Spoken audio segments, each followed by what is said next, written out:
Chapter 12, Section 4. Progressives Push for Political Reform. Journalist Lincoln Steffens was among the muckrakers who exposed urban corruption at the turn of the century. Like many progressives, he did more than just expose and criticize. He proposed a solution. He said that citizens could improve city governments by making demands on local politicians. He wrote, "If our political leaders are to always be of political merchants, they will supply any demand we may create. All we have to do is to establish a steady demand for good government." Fighting for honest, effective local government. At the start of the 20th century, corrupt political machines ran many local governments. Bribery was commonplace.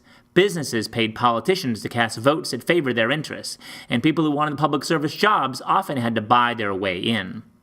Getting a job as a teacher in Philadelphia, for example, was costly. New teachers had to pay the political machines $120 of the first $141 they earned. With the goal of improving democracy, progressives took aim at corruption in city governments. One strategy was to elect progressive mayors who would support reform. In Toledo, Ohio, Mayor Samuel M. Jones reformed the police department, set a minimum wage for city workers, and improved city services.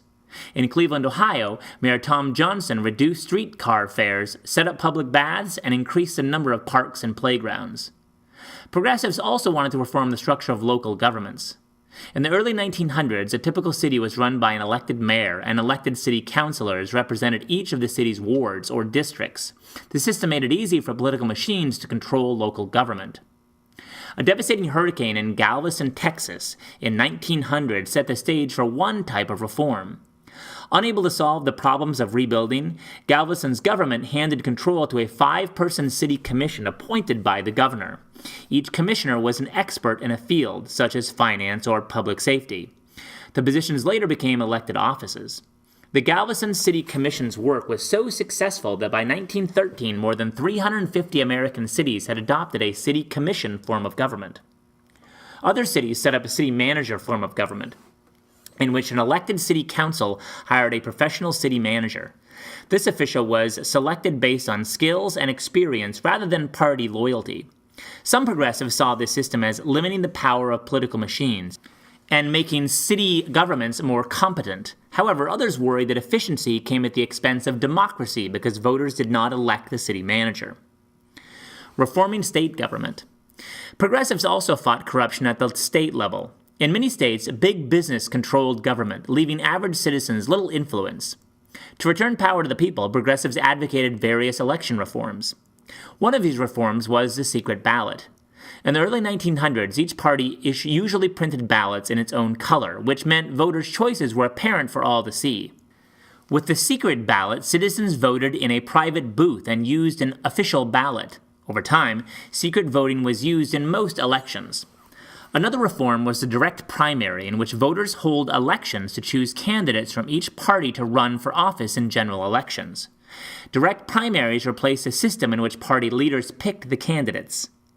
A third reform was the recall, the process by which voters can remove an elected official before his or her term expires. For a recall to be placed on the ballot, enough voters must sign a petition to demand a special election. A fourth reform was the direct initiative. This is a lawmaking reform that enables citizens to propose and pass a law directly without involving the state legislature. Enough voters must first sign a petition to place the proposal on the ballot.